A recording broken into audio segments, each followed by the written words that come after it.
तो आज ना हम रोलिंग ही पढ़ते हैं। तो रोलिंग नोट करो तुम लोग थोड़ा सा, रोलिंग है क्या चीज पहले जानो। मैंने तुम लोगों को रिजिड बॉडी बताया था, याद है? शुरू शुरू में बिल्कुल स्टार्टिंग में मैंने रिजिड बॉडी समझाया था।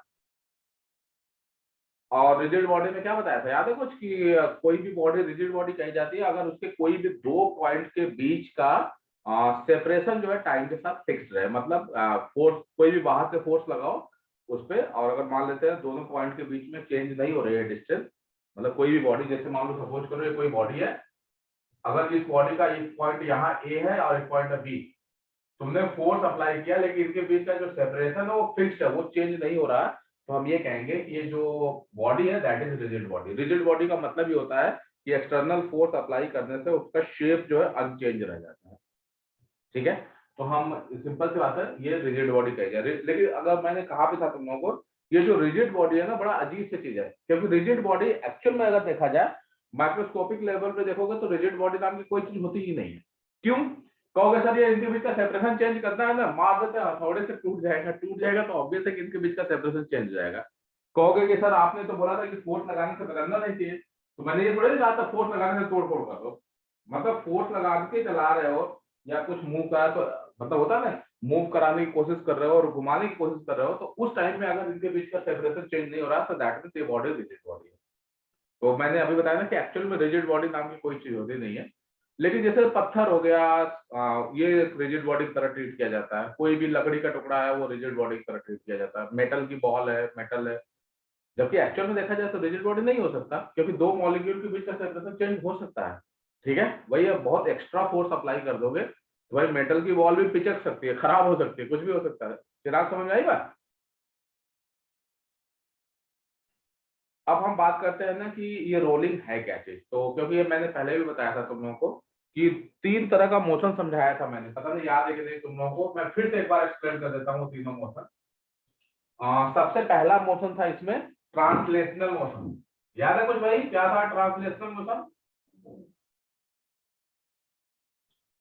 ट्रांसलेशनल मोशन, तो ट्रांसलेशनल मोशन में क्या होगा कि जैसे मान लो सपोज करो कि ये बॉडी ट्रांसलेट हो रही है, तो अगर ये ट्रांसलेट हो रही है तो अगर मैं बोलूं कि ये v स्पीड से जा रही है तो इसका टॉप मोस्ट पॉइंट में v स्पीड से जाएगा, ये लोवेस्ट पॉइंट में v स्पीड से जाएगा। v वेलोसिटी से, सॉरी स्पीड नहीं वेलोसिटी, बात एक ही है। तो ट्रांसलेशनल मोशन का मतलब ये होता है कि किसी भी बॉडी का हर पॉइंट सेम वेलोसिटी से मूव कर रहा होता है, और वो किसी भी मोमेंट पे, मतलब कह सकते हो कि each particle of the body is moving with same velocity at any moment of time. उस टाइम पे वेलोसिटी सेम होनी चाहिए।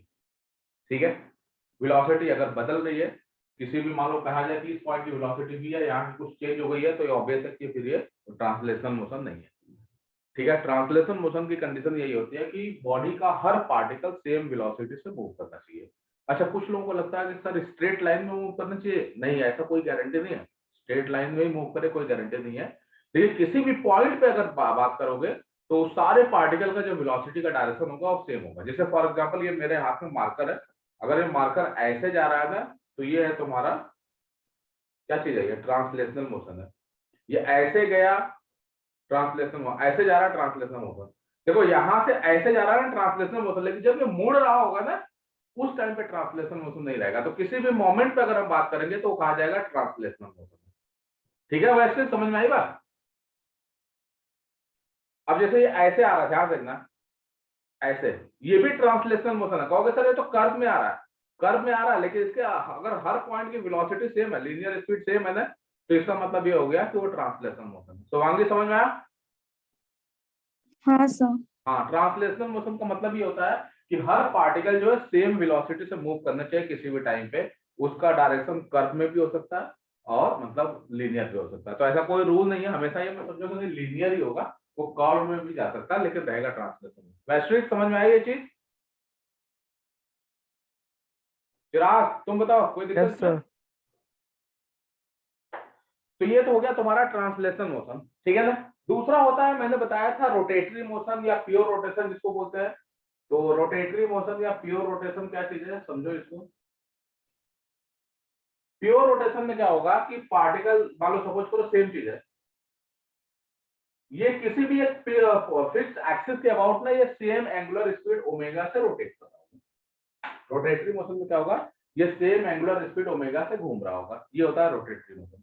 तो ध्यान रखना, ट्रांसलेशनल मोशन मैंने कैसे डिफाइन करते हैं, तो कहते हैं each particle of the body is moving with same linear velocity at any moment of time, ठीक है ना। और रोटेटरी मोशन के लिए बोलोगे each particle of the body is moving with same angular velocity about a fixed axis, ठीक है ना। ये एक्सिस हमारा यहाँ पे ऐसे होगा, इस एक्सिस के अबाउट ये घूम रहा है, रोटेट कर रहा है, समझ आई बात। पंखा जैसे घूमता है तो जो उसका वो होता है ना, जो रॉड होती है ना, वो एक्सिस होता है एक तरह से, ठीक है ना। तो ये देखो अब ये बॉडी रोटेट कर रही है सेम एंगुलर वेलोसिटी से। तो अगर एंगुलर वेलोसिटी ओमेगा है, सोच के देखो, तो यहाँ से ये पॉइंट किधर कितना दूर है, आर डिस्टेंस पे है, तो ये इधर जाएगा आर ओमेगा से, कुछ याद आया देखो तो, ये आर ओमेगा से इधर जाएगा। अगर मैं बोलूं कि ये वाला पॉइंट किधर जाएगा, ये नीचे की ओर आएगा आर ओमेगा से, ये मैंने सब बताया पहले क्लास में। ये वाला पॉइंट किधर जा रहा होगा भाई, ये पॉइंट पीछे जा रहा होगा आर ओमेगा से, ये पॉइंट किधर जा रहा होगा, ये ऊपर जा रहा होगा आर ओमेगा से।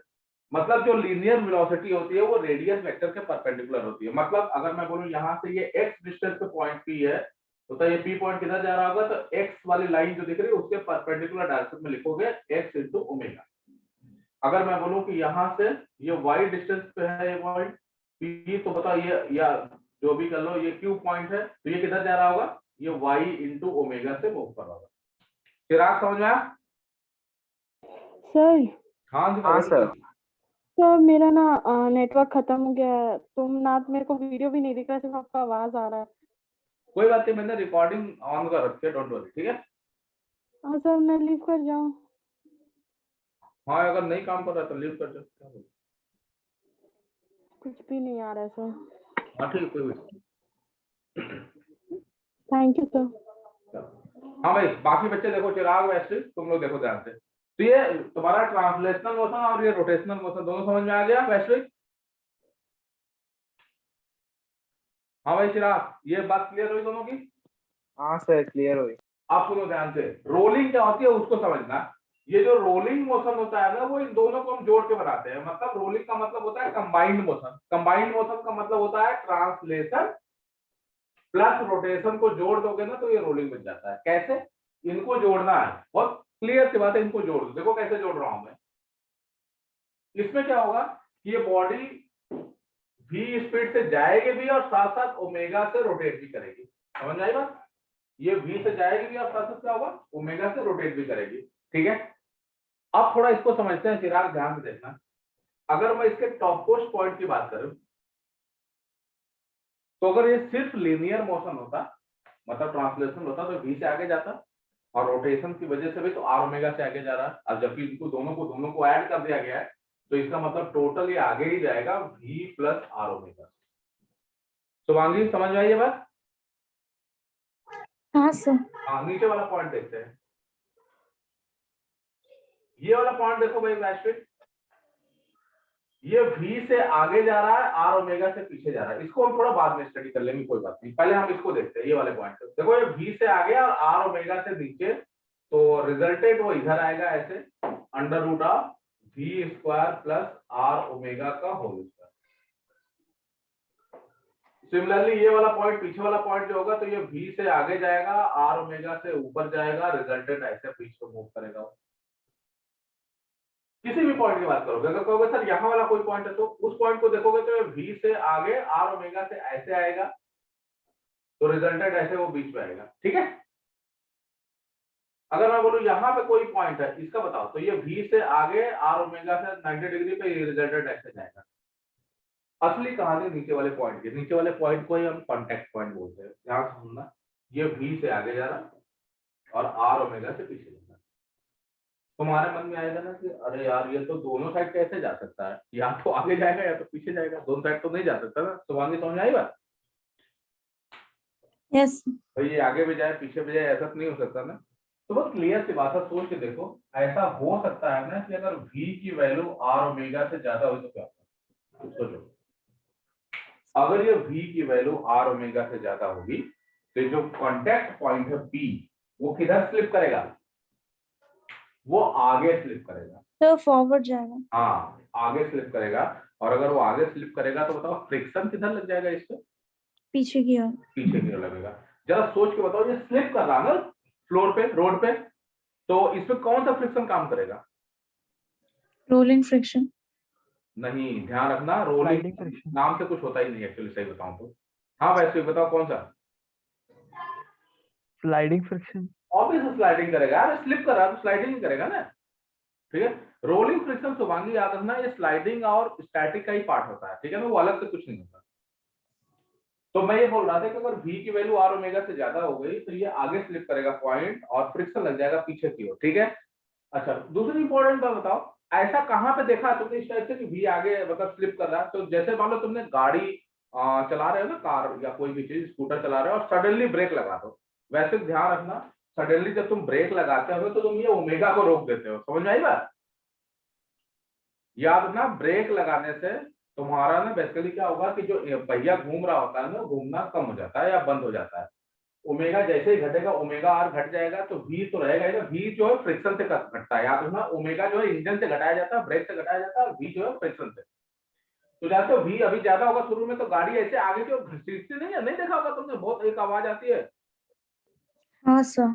हाँ, तो वही चीज है। तो वी अगर आर ओमेगा से ज्यादा हुआ, ये कब होता है ज्यादा? जब तुम गाड़ी चलाते चलाते सडनली ब्रेक लगा दो, तो ऐसा लगता है घसीट के नहीं जाती है, एक आवाज आती है, ठीक है। Sir, screech. हाँ हाँ, बिल्कुल बिल्कुल बिल्कुल वही वाली आवाज, ठीक है। तो v जो है आर ओमेगा से ज्यादा होता है, उसके बाद फ्रिक्शन कितना लग जाएगा पीछे की ओर। अच्छा एक बात बताओ, पहिया कम घूमता है लेकिन गाड़ी आगे तो जाती ही जाती है। पहिया कम आगे तो जाते ही है। इसका मतलब क्या हुआ कि अगर मैं बोलूं तुमसे, बहुत सिंपल सी बात पूछूं कि एक चक्कर लगाने में कितना आगे चला जाएगा, ये कितना डिस्प्लेस हो जाएगा, तो कहोगे ना सर कि ये इसका जो पेरीमीटर है उससे थोड़ा ज्यादा ही जाएगा। क्यों थोड़ा ज्यादा जाएगा? क्योंकि v जो है आर ओमेगा से ज्यादा है, ठीक है। तो ये पॉइंट आगे स्लाइड भी कर रहा है। तो बताओ इस केस में तुम क्या कहोगे कि इस केस में फ्रिक्शन लगेगा पीछे की ओर, और v जो है आर ओमेगा से इसमें ज्यादा फ्रिक्शन लग गया पीछे की ओर, और एक चक्कर लगाने में इसका जो लीनियर डिस्प्लेसमेंट होगा बॉडी का वो 2 पाई आर से ज्यादा होगा। समझ में आई बात है? Yes sir. तो इसको एक काम करो, लिखो पहला पॉइंट लिखा v greater than are omega, मैं बोल रहा हूँ लिखो, लिखो इन दिस केस, लिखो in this case contact point slips in forward direction. ये वाला point contact point slips in forward direction, contact point slips in forward direction, ठीक है, कॉमा फ्रिक्शन फोर्स, ब्रैकेट में लिखना काइनेटिक फ्रिक्शन, स्लाइडिंग फ्रिक्शन जिसको नाम देते हैं। Friction force acts in backward direction, पीछे की ओर लगेगा friction. Friction force acts in backward direction, friction force acts in backward direction, ठीक है। उसके बाद तुम क्या लिखोगे इसमें कि एक चक्कर लगाना है, तो लिखना है इसमें linear displacement of body in one rotation, linear displacement of body in one rotation is greater than 2 pi r. Perimeter वाला साइज जो है उससे थोड़ा ज्यादा, greater than 2 pi r, greater than 2 pi r. ये तो हो गया जब v आर ओमेगा से ज्यादा है। सेकंड केस देखो भाई, इसमें ही लिख लेना when v is less than are omega, तब क्या होगा? जैसे गाड़ी कीचड़ में फंस जाती है, देखा होगा तुमने, तो उस केस में क्या होता है, पहिया घूम रहा होता है लेकिन गाड़ी आगे नहीं बढ़ती, कभी ध्यान दिया ऐसा? Yes sir. हाँ बिल्कुल। तो उस केस में आर ओमेगा जो होगा वो v से ज्यादा होगा, और अगर आर ओमेगा v से ज्यादा होगा, बहुत सिंपल सी बात है, तो बताओ ये पॉइंट किधर स्लिप करेगा, पीछे क्यों? Yes sir. हाँ, तो उस केस में फ्रिक्शन किधर लगना चाहिए? आगे किया। आगे की ओर, बिल्कुल सही बात है। मतलब उस केस में फ्रिक्शन जो है v को सपोर्ट करता है। आई बात समझे? तो जरा बताओ, इसका मतलब पहिया घूम रहा है उसके बावजूद भी डिस्प्लेसमेंट कम रहेगा ना। तो अगर मैं बोलूं कि इसमें एक चक्कर लगाने में डिस्प्लेसमेंट की वैल्यू क्या होगी, तो क्या कहोगे sir? 2 2 pi pi r r. से कम रहेगा। समझ में आई बात? सर कम कैसे? अरे जब ये आगे जा ही नहीं रहा तो जाएगा कैसे? तो घूम ही रहा ना अपनी जगह पे खड़े खड़े, हाँ सर। तो पूरा चक्कर लग गया, पहिया घूम गया, उसके बावजूद भी आगे नहीं बढ़ा ना, या बढ़ा भी तो बहुत कम बढ़ा, ओके सर। तो 2 पाई आर से तो कम हो गया ना। तो लिखो इसमें v less than are omega में लिखो, लिखो इन दिस केस, चलिए लिखो in this case contact point slips in backward direction, in this case contact point slips in backward direction, contact point slips in backward direction, comma देके लिखना, friction acts in forward direction,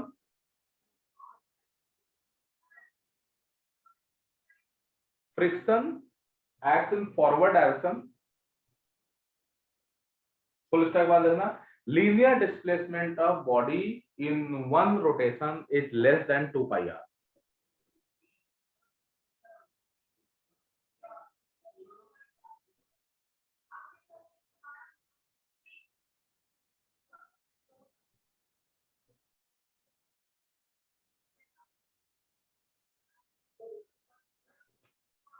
Solution. Linear displacement of body in one rotation is less than 2 pi r.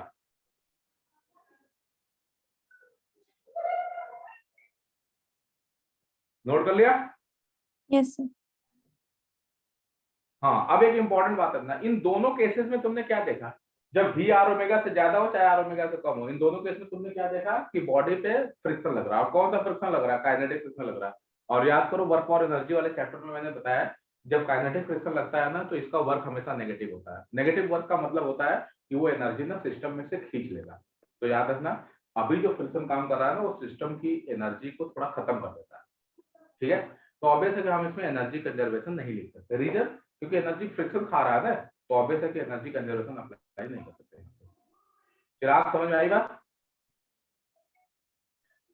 चिराग, वैश्विक, तुम बताओ, clear हुआ ये बात जो मैंने बोला अभी? सो अगर स्मूथनेस मतलब कंसिडर करना है आइडियल केस, तो है?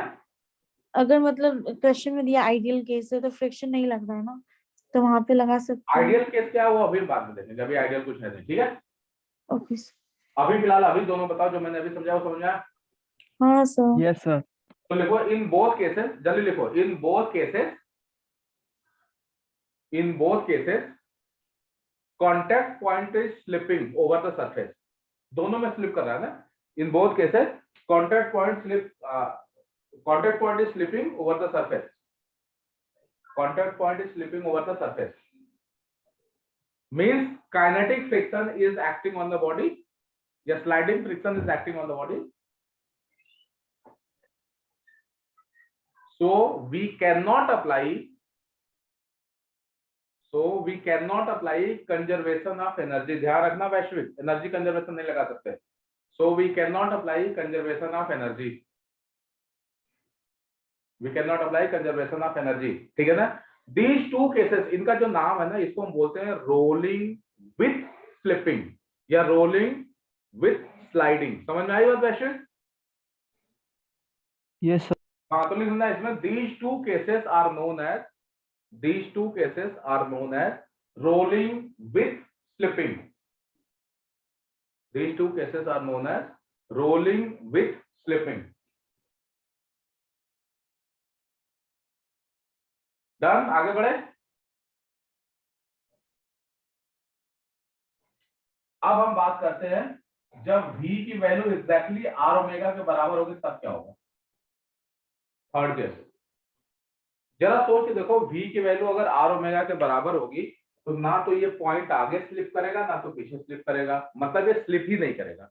और जब ये स्लिप नहीं करेगा तो या तो इस पे फ्रिक्शन नहीं लगेगा शुभांगी, समझ में आई बात? Yes sir. या फिर अगर लगा भी तो कौन सा फ्रिक्शन लगेगा? Static friction. स्टैटिक लगेगा। और स्टैटिक फ्रिक्शन का वर्क क्या होता है? जीरो। और जीरो वर्क कर रहा फ्रिक्शन, इसका मतलब इसकी एनर्जी क्या होगी? समझ में आई बात? बड़ी इंपॉर्टेंट चीज है याद रखना कि अगर v आर ओमेगा के बराबर हो गया तो उस केस में या तो इसको फ्रिक्शन नहीं लगेगा और लगा भी तो स्टैटिक लगेगा। इसमें एक चक्कर लगाने में एग्जैक्टली 2 पाई आर डिस्टेंस चलेगा। रोड पे जब गाड़ी चलती है तो यही वाला कंडीशन होता है। ठीक है,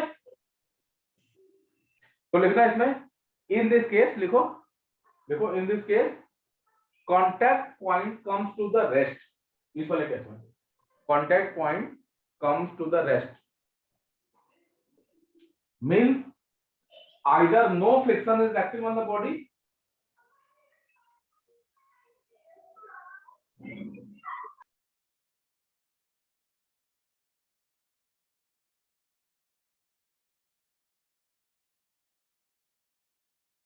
means either no friction is acting on the body or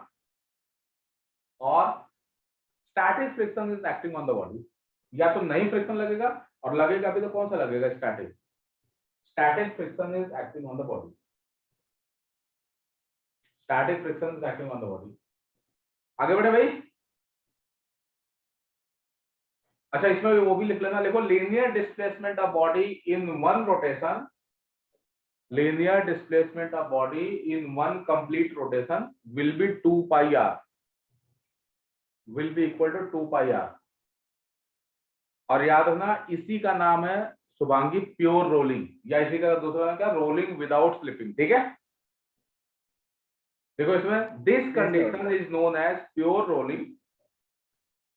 this condition is known as pure rolling और rolling without slipping.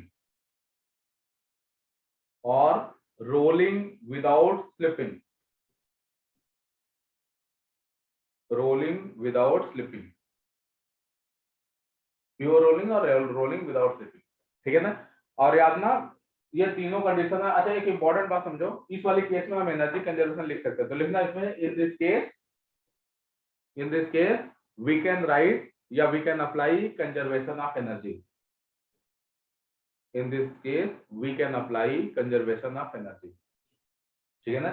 Energy conservation हम लगा सकते हैं. अच्छा इंपॉर्टेंट बात थोड़ा सा एक दो चीज समझ लो. इस वाले के लिए जो काइनेटिक एनर्जी आती है उसका फॉर्मूला होता है हाफ mv², प्योर ट्रांसलेशन में. और प्योर ट्रांसलेशन में जो एंगुलर मोमेंटम होता है वो r क्रॉस t होता है. याद रहेगा वैश्विक. इस वाले केस में काइनेटिक एनर्जी जो आती है वो आती है हाफ आई ओमेगा स्क्वायर. और इसमें जो एंगुलर मोमेंटम होता है L, उसकी वैल्यू होती है आई इंटू ओमेगा. और थर्ड वाले केस में रोलिंग वाले में क्या होगा कि जो काइनेटिक एनर्जी होती है दोनों ऐड हो जाते हैं. याद रखना half mv² plus half I omega square. और L की वैल्यू होती है r क्रॉस p, ये भी दोनों ऐड हो जाते हैं प्लस माइनस आई इंटू ओमेगा. ये दोनों होता है वो हम बाद में समझेंगे क्या चीज है. याद रखना इसमें हाफ mv² को जो है इसको हम बोलते हैं translational kinetic energy. Plus minus क्यों लगाया है? और हाफ आई ओमेगा स्क्वायर को बोलते हैं रोटेशनल काइनेटिक एनर्जी. हाँ क्या कह रहे हो. तो प्लस माइनस क्यों लगाया है? हाँ वही मैंने कहा ना अभी कि हम इसको थोड़ी देर बाद समझेंगे. जैसे ये वाला केस देखो, इसमें क्या हो रहा है कि बॉडी ऐसे घूम रही है और जा भी इधर रहा है. ठीक है. तो इसको जानते हो इस वाले केस में ना प्लस आई ओमेगा हो जाएगा. ठीक है. लेकिन ऐसा भी तो हो सकता है कि बॉडी ऐसे घूमे और जाए इधर. Yes sir. तो उस केस में ना माइनस हो जाता है. ठीक है. मतलब अगर एंगुलर मोमेंटम दोनों का सेम डायरेक्शन में होगा ट्रांसलेशन और रोटेशन की वजह से तो प्लस, और अगर अपोजिट हो गया तो माइनस. यो यो जो नहीं होता ऐसे घूम रहा होता और जाता आगे, उल्टा घूमेगा और जाएगा इधर. ठीक है. उस केस में यहाँ पे माइनस हो जाएगा. ये और क्लियर तब होगा जब हम क्वेश्चंस प्रैक्टिस करेंगे. तो ये चीजें पहले से, ये रोलिंग का मोटा मोटा मैंने वो बता दिया वैश्विक. एक और चीज जान लो इसमें, एक्सेलरेशन. अच्छा एक बात बताओ, अभी मैंने बताया कि प्योर रोलिंग की केस में कांटेक्ट पॉइंट क्या होता है, रेस्ट में होता है ना, स्टेशनरी हो जाता है, रुक जाता है. यही तो बताया ना, v = r ओमेगा हो गया तो रेस्ट में आ गया ना. एक इंपॉर्टेंट बात याद रखना, अगर मतलब प्योर रोलिंग की केस में ना हम ऐसा मान सकते हैं कि पूरी की पूरी बॉडी जो है ना इस पॉइंट के अबाउट प्योर रोटेशन में. तो लिख लेना इसमें इंपॉर्टेंट लाइन, इसको बॉक्स में डाल लेना. लिखो in case of pure rolling, in case of pure rolling we can assume, in case of pure rolling we can assume that whole body is in pure rotation, that whole body is in pure rotation, is in pure rotation about contact point, इस point के about contact point with same angular velocity omega, with same angular velocity omega, with same angular velocity omega. आगे बढ़े. Yes. तो देखो pure rolling को थोड़ा फिर समझने की कोशिश करते हैं एक बार. इसके पार्टिकल की वेलोसिटी वगैरह देखते हैं, कोशिश करते हैं कि क्या होगा। तो जैसे मान लो ये बॉडी प्योर रोलिंग में है, तो बहुत क्लियर सी बात है, अगर ये प्योर रोलिंग में है तो इसकी वेलोसिटी v और साथ साथ ये ओमेगा भी होगा, और v की वैल्यू r ओमेगा रहेगा, ये होल्ड करेगा कंडीशन। तो इसका मतलब एक बात बताओ, ये जो टॉप मोस्ट पॉइंट होगा उसकी वेलोसिटी क्या हो जाएगी, उसकी velocity v plus r omega, ये 2v हो जाएगा ना, अरे v प्लस v। सिमिलरली इस वाले पॉइंट की वेलोसिटी क्या हो जाएगी, इसकी वेलोसिटी 0 हो जाएगी। इस वाले पॉइंट की कहोगे तो v इधर और v नीचे हो जाएगा ना, r omega, v equal to r omega है, तो नीचे हो गया, तो रिजल्टेंट इधर आ जाएगा v रूट 2। अगर मैं बोलूं कि ये वाला पॉइंट, ये v से ऊपर, v r ओमेगा से ऊपर, तो ये रिजल्टेंट ऐसे जा जाएगा v रूट 2। ठीक है, तो किसी भी पॉइंट की अगर तुम्हें वेलोसिटी निकालनी है तो ऐसे निकाल सकते हो। वैसे मैंने क्या बताया था अभी, वैसे थोड़ी देर पहले, मान लो तुमसे अगर मैं बोलूं कि जरा बताओ इस पॉइंट की वेलोसिटी क्या होगी, इस वाले पॉइंट की, और ये एंगल मान लेते हैं, सपोज करो मैं बोलूं कि ये वाला एंगल जो है ना 30 डिग्री है, इस पॉइंट की वेलोसिटी क्या होगी, लीनियर स्पीड क्या होगी प्योर रोटेशन में या प्योर रोलिंग की केस में। बहुत क्लियर सी बात है कि इसका एक वेलोसिटी ऐसे होगा v, और r ओमेगा मतलब v ऐसे होगा। बताओ भाई इनके बीच का एंगल कितना हो जाएगा, ये वाला 60 हो जाएगा, ये 90 हो जाएगा, तो रिजल्टेंट ऐसे बीच में से जाएगा कुछ।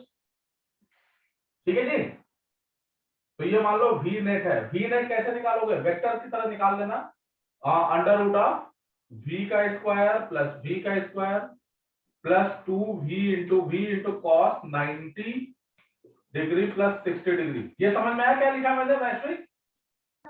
Yes sir. हाँ, a square plus b square plus 2ab cos theta. जरा देखो तो cos 90 प्लस 60 क्या हो जाएगा, माइनस साइन 60 हो जाएगा। क्या लिखेंगे भाई, ये 2v square plus 2v square minus sine 60, cos 90 plus theta minus sine theta होता है, तो माइनस ऑफ रूट 3/2। तो यहां से जब v अंडर रूट आ जाएगा 2 माइनस रूट 3, ये आ जाएगा v नेट। वैसे देखो तो समझ में आए? Yes sir.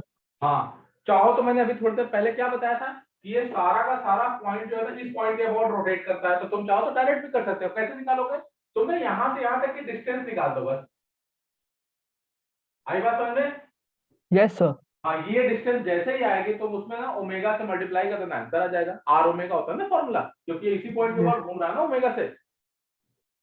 यस ये सर। एक तरह से देखा जाए तो ऐसे हम मानते हैं कि ओमेगा से घूम रहा है। ठीक है, तो सर आर के टर्म्स में आएगा फिर? हाँ, तो नहीं ये डिस्टेंस सही है ना, ये वाली डिस्टेंस। यस सर, डिस्टेंस की बात कर रहा हूँ, आर के टर्म्स में आएगा। हाँ, तो अभी देखो ना कैसे करते हैं, चलो एक काम करके देखते हैं। ये वाला डिस्टेंस चाहिए हमें, ठीक है, कैसे निकालोगे भाई, ये डिस्टेंस देखो r है, बताओ जरा कैसे निकाले। ये 30 डिग्री है, हमें ये वाली डिस्टेंस चाहिए, 90 हो जाएगा। सर दोनों 75 कौन सा 75 कहाँ से आ गया, 30 डिग्री है 75 नीचे के दोनों, तो बड़ा ट्रायंगल जो है उसमें। इसमें। हाँ अरे ये 60 है, सर। Yes sir. तो ये 30 थोड़े ना होगा यार, ये कह नहीं सकते ना। सर पूरा एंगल। पूरा ये है तुम्हारा कितना, कितना एंगल होगा ये, 75। 75। अच्छा हाँ, यस। पूरा ट्रायंगल ही तो है, 75 ही तो होगा, सही बात है। हाँ, 75 हो जाएगा ना। लेकिन मेन चीज है कि वो आएगा कैसे, अभी तो हमें वो भी चाहिए ना, पूरा ये वाली लेंथ चाहिए ना। तो हम चाहें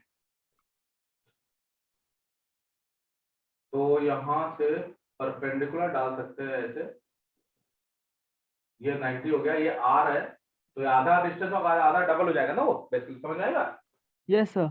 तो बेसिकली तुम ऐसे लिख सकते हो cos 75 डिग्री, देखो सही है, इक्वल टू दिस, ये डिस्टेंस मान लेते हैं वो d है बाई 2 है, पूरा अगर d होगा तो ये d/2 होगा, d/2/r, सही है। Yes sir. तो जरा बताओ यहां से d कितना आ जाएगा, 2r cos 75, सही है। Yes sir. cos 75 निकालना पड़ेगा, cos 75 को चाहो तो तुम cos 60 प्लस 30, वो सॉरी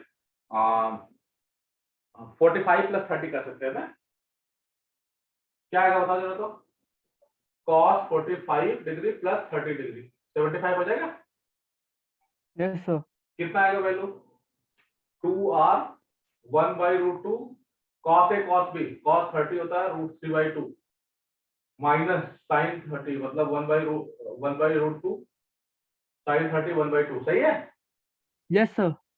कितना है भैया, क्या आ जाएगा 2r इंटू √3 माइनस 1/2√2, सही है। Yes sir. देखो 2 से 2 कैंसिल हो जाएगा तो √3 माइनस 1 इंटू r/√2, देखो तो यही आएगा। ये हो गया Yes, sir. डी की वैल्यू आई ना, पूरा डिस्टेंस आ गया, सही है। Yes sir. तो जरा बताओ उसकी स्पीड कितनी हो जाएगी, v इक्वल टू क्या होता है, d इंटू ओमेगा में, मतलब वहां के v डैश जो होगा भैया v नेट जिसको बोलते हैं, v नेट हो जाएगा d इंटू ओमेगा, मतलब ऐसे कर दो ओमेगा इंटू डी, कितना आ जाएगा भाई, omega r √3 minus 1/√2, sir R omega V लिख सकते हैं। हाँ सर आर ओमेगा को वी लिख सकते हैं। तो ये अलग कैसे आ गया, सर आर ओमेगा है ना सर, तो उसको वी लिख सकते हैं। हाँ लिख सकते हैं, लेकिन वैल्यू तो अलग होगी ना, सेम आएगी। सर स्क्वायर रूट में है और एक ऐसे ही है।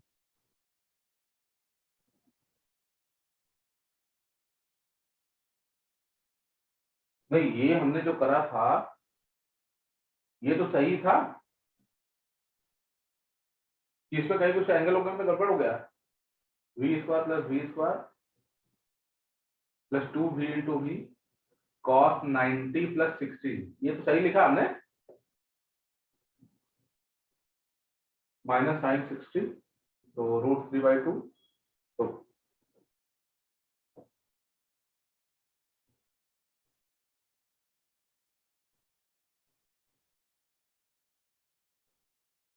हाँ हो जाएगा शायद ये, लेकिन कैसे गड़बड़ कैसे हो गया, v √3 माइनस 1/√2, यही है ना।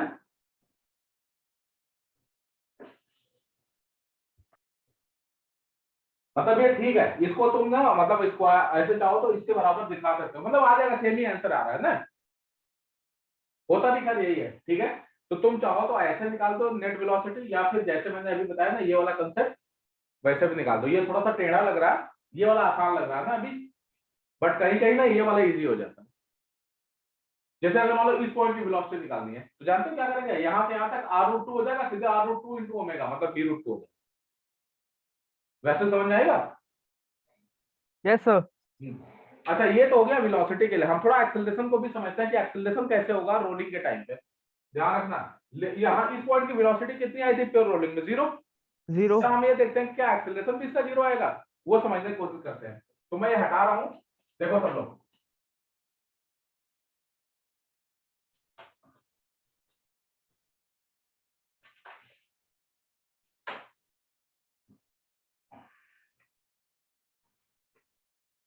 देखो भाई, हम पहले प्योर ट्रांसलेशन की बात करते हैं। प्योर ट्रांसलेशन में इसका एक्सेलरेशन ए होगा, अगर इसका एक्सेलरेशन ए है वैश्विक तो इसके किसी भी पॉइंट का एक्सेलरेशन ए होगा। Yes sir. कुछ समझ में आई बात, कोई भी पॉइंट ए एक्सेलरेशन से जा रहा होगा, ये प्योर ट्रांसलेशन है, मतलब ट्रांसलेशनल मोशन की बात हो रही है। अगर हम प्योर रोटेशन की बात करते हैं, ध्यान देखना भाई,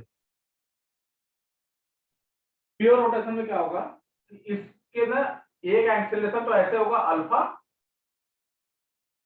और एक एक्सेलरेशन होता है टेंजेंशियल एक्सेलरेशन, तो टेंजेंशियल एक्सेलरेशन से तो अल्फा आता है, एक आता है सेंट्रीपिटल एक्सेलरेशन, कुछ याद है। और सेंट्रीपिटल एक्सेलरेशन की वैल्यू क्या होगी, r ओमेगा स्क्वायर या mv v square by r। तो ध्यान से सुनना भाई, इस पॉइंट के दो एक्सेलरेशन, किधर किधर, एक तो इधर की ओर आएगा अल्फा इंटू आर, और एक आएगा toward centre r omega square. वैसे समझ में आया भाई, एक सेंट्रीपिटल एक्सेलरेशन एक टेंजेंशियल एक्सेलरेशन, ठीक है। इस पॉइंट की हम बात करते हैं भाई, इस पॉइंट की, एक तो आर ओमेगा स्क्वायर हो जाएगा सेंटर की ओर, और एक टेंजेंशियल एक्सेलरेशन हो जाएगा अल्फा इंटू आर। उसके बाद ऐसे टॉप मोस्ट पॉइंट की बात करेंगे तो आर इंटू अल्फा, और एक सेंटर की ओर हो जाएगा आर ओमेगा स्क्वायर। शुभांगी ये समझ में आया एक्सेलरेशन? Yes sir. अब हम बात करते हैं कि जब हम इन दोनों को ऐड करेंगे रोलिंग के समय तो क्या होगा, बहुत ध्यान से समझना। वैसे ये थोड़ा सा नई चीज होगी, वैसे हो सकता है ये ना बताओ तो। ये है बॉडी हमारी, इसके दो एक्सेलरेशन, तीन एक्सेलरेशन हो गए ना देखा जाए तो, इनको हमने जोड़ दिया। तो एक काम करते हैं, सबसे पहले हम टॉप मोस्ट पॉइंट की बात करते हैं। टॉप मोस्ट पॉइंट की बात करोगे तो ये अल्फा इंटू आर से तो आगे जाएगा ही जाएगा, और साथ साथ ए एक्सेलरेशन से भी तो आगे जाएगा, तो इसमें प्लस ए हो जाएगा, समझ में आया? अगर हम, और उसके साथ साथ इसका एक नीचे की ओर भी एक्सेलरेशन हो जाएगा आर ओमेगा स्क्वायर। हम इस पॉइंट की बात करते हैं, ये पॉइंट जो है ए एक्सेलरेशन से आगे जाएगा, आर अल्फा से नीचे जाएगा, और आर ओमेगा स्क्वायर से टूवर्ड सेंटर होगा। हम इसकी बात करते हैं तो ए एक्सेलरेशन से आगे, आर अल्फा से ऊपर, और साथ साथ आर ओमेगा स्क्वायर एक और अंदर की ओर हो जाएगा। हम नीचे वाले पॉइंट की बात करते हैं, ए एक्सेलरेशन, ये टेंजेंशियल एक्सेलरेशन आर अल्फा, और एक टूवर्ड सेंटर हो जाएगा आर ओमेगा स्क्वायर। हाँ भाई वैश्विक समझ में आया? Yes sir. देखो ध्यान से बेटा, प्योर रोलिंग के केस में ये पॉइंट लेफ्ट राइट स्लिप नहीं करता ना, याद है? Yes sir. भाई सीधी सी बात है, v equal to R omega होता है ना, तो डिफरेंशिएट करोगे तो a equal to R into alpha भी तो आएगा, समझ में आई बात? Yes sir. तो ये कंडीशन किसके लिए है?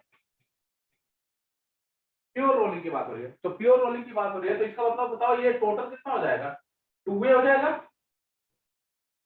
इस वाले का ये वाला एक्सेलरेशन क्या हो जाएंगे, कैंसिल हो जाएंगे ना, आर अल्फा ए के बराबर हो गया। तो बताओ क्या ये पॉइंट रेस्ट में आ गया? नहीं, इसका एक पॉइंट का एक एक्सेलरेशन तो रहेगा ही ना टुवर्ड सेंटर। कौन सा? R omega square. वैसे क्लियर हुआ? Yes sir. इसका मतलब क्या देखा तुमने कि अगर कोई भी बॉडी प्योर रोटेशन में है तो उसका जो कांटेक्ट पॉइंट होता है वो तो रेस्ट में होता है, मतलब उसका नेट वेलोसिटी जीरो होती है, लेकिन नेट एक्सेलरेशन जीरो नहीं होता। ध्यान रखना, ये अक्सर कंफ्यूजन होता है, ठीक है, कि क्या नेट वेलोसिटी इस पॉइंट की जीरो है तो क्या नेट एक्सेलरेशन भी जीरो है? नहीं, ऑब्वियसली नहीं, क्योंकि एक एक्सेलरेशन इसका मेंटेन रहेगा। कौन सा? ये आर ओमेगा स्क्वायर जो टुवर्ड सेंटर है, जिसको हम सेंट्रीपिटल एक्सेलरेशन बोलते हैं, ठीक है। तो ये हमेशा ही मेंटेन रहेगा। तो वांगी ये बात समझ में आएगी नहीं ये सारी चीज? Yes sir. चलो हम थोड़ा और आगे बढ़ते हैं। वैसे ध्यान देना, एक दो क्वेश्चन ट्राई करते हैं, ठीक है, थोड़ा और क्लियर हो जाएगा। तो हमने ये देखा कि प्योर रोलिंग के केस में जो कांटेक्ट पॉइंट होता है वो स्लिप नहीं करता, यही देखा हमने। Yes sir. हाँ चलो आप ये हटा दो, ये सब नोट कर लिया? यस क्या सर। नोट कर लिया? हटा दूं?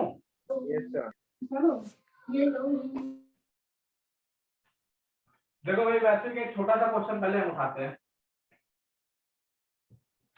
ये कोई एक स्फेरिकल बॉडी है, और यहाँ पे ना नीचे पटरा, समझते हो वैसे ही पटरा, अरे जो प्लेट होती है लकड़ी का टुकड़ा, ठीक है। वैसे ही अगर मैं बोलूं वैसे कि ये वाला जो है इधर की ओर जा रहा है 4 मीटर पर सेकंड से, और ये वाला जो है इधर जा रहा है 2 मीटर पर सेकंड से, तो अगर मैं तुमसे बोलूं तो बताओ इसकी एंगुलर वेलोसिटी कितनी है, ओमेगा कितना है? कहा जा रहा है प्योर रोलिंग है, प्योर रोलिंग है, कह रहा है इसकी एंगुलर वेलोसिटी कितनी होगी, ठीक है। वैसे क्वेश्चन समझ आया? Yes sir. तो एक बात बताओ बेटा, ध्यान देखना, ये इस स्फीयर का कांटेक्ट पॉइंट दिखाई दे रहा है, और यस सर। इस नीचे वाले तख्ते का वही कांटेक्ट पॉइंट होगा, जो टेबल है, या कह सकते हो जो ये दोनों कांटेक्ट पॉइंट मिल रहे हैं ना। अगर प्योर रोलिंग है तो ये पॉइंट और ये पॉइंट दोनों की वेलोसिटी क्या होनी चाहिए? बराबर होनी चाहिए। तो आगे समझ में आई बात? Yes sir. तो ये बताओ इस पॉइंट के नीचे वाले पॉइंट की वेलोसिटी कितनी है? 2 मीटर पर सेकंड आगे की ओर ना। Yes sir. इसका मतलब क्या हुआ? इसका मतलब ये हो गया कि तुम्हारे इस वाले पॉइंट की वेलोसिटी भी इधर की ओर होनी चाहिए कितना? 2 मीटर पर सेकंड। वैसे समझ में आई ये बात? Yes sir. अच्छा एक बात बताओ बेटा, इस पॉइंट की वेलोसिटी कितनी दे रखी है? v ने। Yes sir. अच्छा एक बात बताओ, हमारे रोलिंग की केस में होता क्या चीज है? ये जो नीचे वाला पॉइंट होता है उसकी आगे की ओर वेलोसिटी v होती है और पीछे r ओमेगा होती है, यही है ना? Yes sir. एक बात बताओ, इस पॉइंट की नेट वेलोसिटी कितनी है? 2 मीटर पर सेकंड आगे की यस ओर। सर। तो इसका मतलब v और r ओमेगा में v बड़ा होना चाहिए ना। Yes sir. तो क्या लिखोगे? v माइनस r ओमेगा की वैल्यू कितनी आनी चाहिए? 2। हाँ वेरी गुड, 2 आनी चाहिए। अब एक काम करो, v की वैल्यू रख दो। चलो मान लेते हैं इसकी लेंथ है 1 मीटर, यस रेडियस। तो एक बात बताओ, v कितना दे रखा है इसमें? 4 माइनस r की जगह पे 1 इंटू ओमेगा इक्वल टू 2। बताओ भैया ओमेगा कितना है? रेडियन पर सेकंड स्क्वायर। 2 रेडियन पर सेकंड। मतलब ये ऐसे ही घूमेगा ना। कुछ समझ में आया?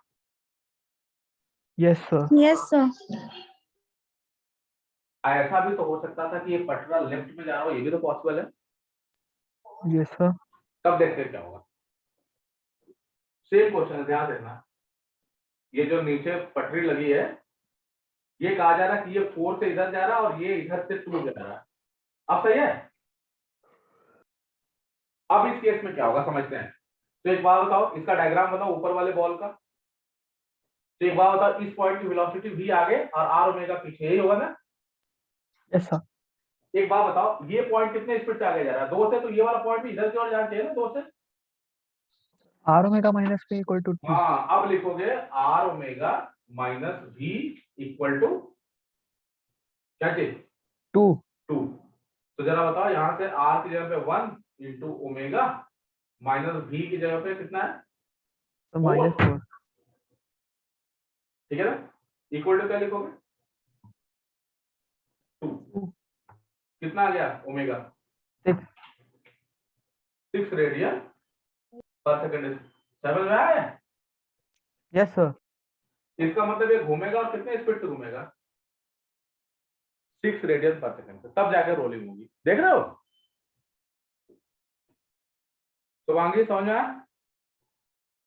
Yes sir. एक और देखते हैं, ये सब हटा दूं? चलो एक और देखो भाई।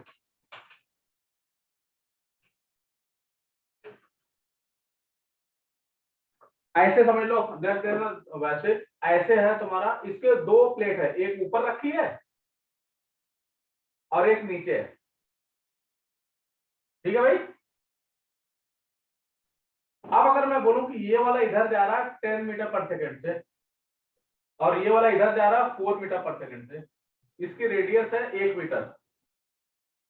तुम्हें इसकी लीनियर स्पीड और एंगुलर स्पीड बतानी है, मतलब ओमेगा और v बताना है। कैसे करेंगे भाई? क्या करोगे? ध्यान सर देखना। 1 मिनट दीजिए सर, कर ली। इसका जो टॉप मोस्ट पॉइंट होगा वो v से आगे प्लस r ओमेगा से भी आगे जाता है, याद है? Yes sir. नीचे वाला जो पॉइंट होगा वो v से आगे और r ओमेगा से पीछे जाएगा, याद आया? Yes sir. तो इसका मतलब इस पॉइंट पे अगर मान लो सपोज करो रोलिंग हो रही है, यहाँ पे रोलिंग हो रही है, तो बहुत क्लियर सी बात है, ये नीचे वाला 4 से जा रहा है तो ये भी नीचे वाला 4 से जाना चाहिए। तो क्या लिखोगे? v माइनस r ओमेगा की वैल्यू 4 हो जाएगी, सही है? और ऊपर वाला क्या लिखोगे? v प्लस r ओमेगा मिला सर v 7 मीटर पर सेकंड एंड तो 10 आ ओमेगा इज जाएगा। 3 मीटर पर सेकंड। तो 2v इक्वल टू 14, तो v आ जाएगा 7। और अगर v 7 आ गया तो जरा बताओ किसी में भी रख दो तो r ओमेगा कितना आ जाएगा? ओमेगा 3 आ जाएगा ना? क्यों, सही है? हाँ भाई वैश्विक, क्लियर हुआ? यस। चलो एक क्वेश्चन लिखो, तुम लोग खुद से करना है सॉल्व। ये एक हॉलो स्फीयर है, इसकी रेडियस है r। हॉलो स्फीयर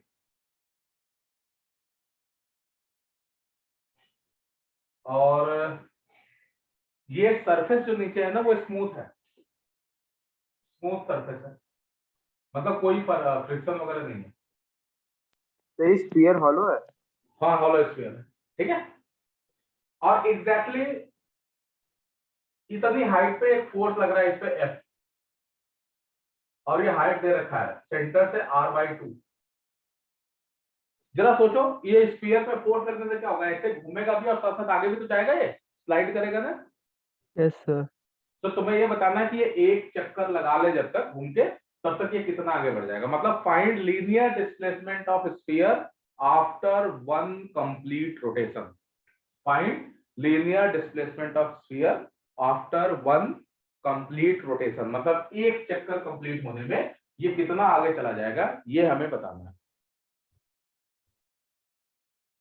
ध्यान सुनो भाई, कैसे करेंगे इसे। इस स्फीयर पे तुमने ये बाहर से फोर्स लगा रखा है F, तो ऑब्वियसली इस फोर्स की वजह से इसको एक लीनियर एक्सेलरेशन मिलेगा जिसकी वजह से वो आगे मूव करेगा, ठीक है ना।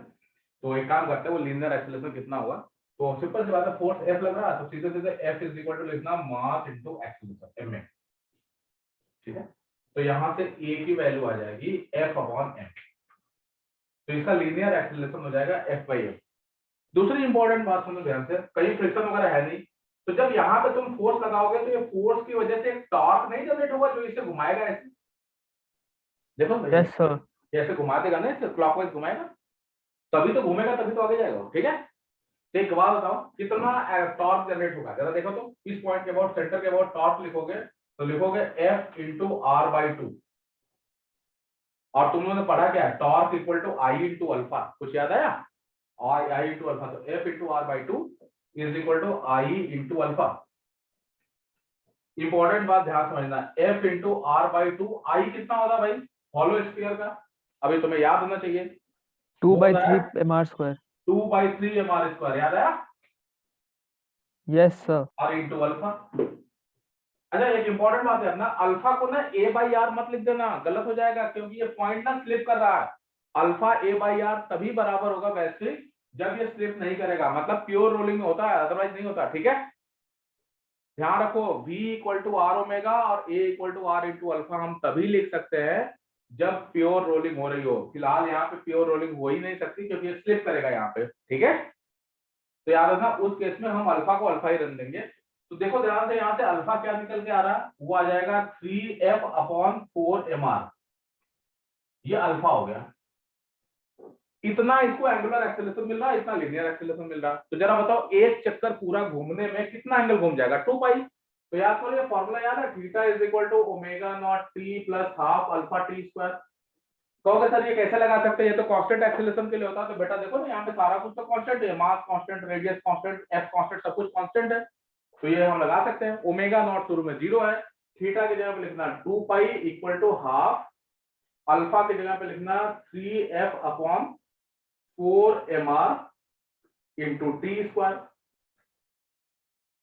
यहां से ना टी स्क्वायर की वैल्यू कैलकुलेट करो, कितना आ जाएगा, 4 गुना के 8 गुना के 16, तो 16πmr/3f, ये हो जाएगा टी स्क्वायर की वैल्यू। कहोगे सर टी स्क्वायर क्यों, ट्यूब क्यों नहीं, भैया टी की जरूरत नहीं है। अब सुनो, ये आगे भी तो जा रहा है, आगे जाएगा इस एक्सेलरेशन की वजह से, तो सीधे सीधे लिखोगे s is equal to ut plus half at square. ये टाइम वही वाला यूज कर लेंगे हम यहाँ पे, हमें यही s निकालना है, u 0 है, प्लस हाफ a की जगह पे लिखना है f/m इंटू टी स्क्वायर की जगह पे ये वाली वैल्यू प्लेस कर दो, 6πmr/3f। देखो f से f कैंसिल, m से m कैंसिल, और 2 भी कैंसिल हो जाएगा, तो बचेगा कितना भाई, डिस्प्लेसमेंट कितना आ जाएगा, ये आ जाएगा 8πr/3। तो ये हो गया तुम्हारा लीनियर डिस्प्लेसमेंट 8πr/3। तो हॉलो स्फीयर एक चक्कर घूमने में इतना डिस्प्लेसमेंट कवर कर लेगा, अगर ये स्मूथ सरफेस पे रखा जाए तो। अगर यहीं पे फ्रिक्शन वगैरह होगा तो हमें फिर उसको भी काउंट करना पड़ेगा, वो क्या होगा हम बाकी के आगे के क्वेश्चंस में करेंगे।